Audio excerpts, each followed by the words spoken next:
राजा भोज ने सभा में अपने प्रमुख सलाहकारों, विद्वानों और ज्योतिषाचार्यों को बुलाया। सभी दरबार में उपस्थित हो गए। राजा गंभीर मुद्रा में बोले, मित्रों, हमारी नगरी के एक खेत में बना एक साधारण मचान किसी असाधारण रहस्य को छिपाए हुए है।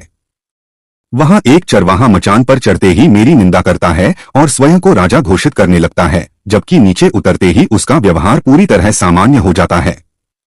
यह साधारण बात नहीं, हमें इस रहस्य की तह तक जाना होगा। सभा में सन्नाटा छा गया।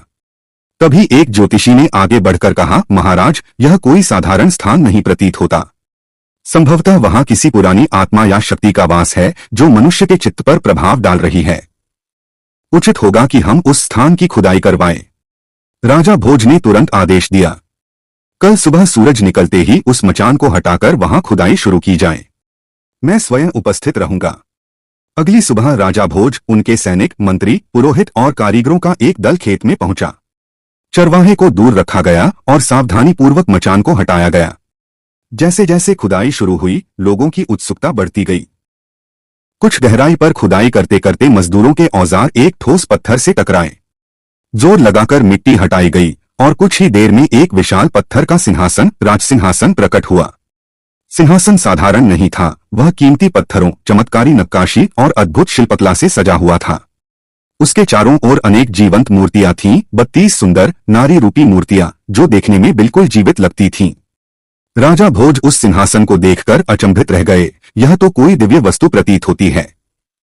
कौन सा राजा था जिसके लिए इतना भव्य सिंहासन बना होगा? तभी सभा में एक वृद्ध ब्राह्मण आगे बढ़ा और बोला, महाराज, मुझे अपने पुरखों से जो ज्ञान मिला है उसके अनुसार यह सिंहासन सम्राट विक्रमादित्य का है, एक ऐसा राजा जो न्याय, पराक्रम और धर्म का प्रतीक था।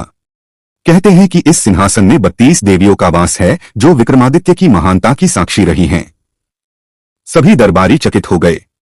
राजा भोज के मन में एक इच्छा जगी, क्या मैं उस महान सम्राट विक्रमादित्य जैसा राजा बनने योग्य हूं?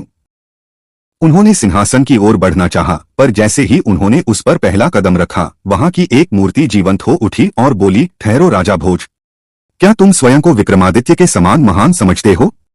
यदि हाँ, तो मेरी कहानी सुनो और निर्णय करो कि क्या तुम इस सिंहासन पर बैठने योग्य हो। यह सुनकर सब स्तब्ध रह गए। मैं हूं पहली 32।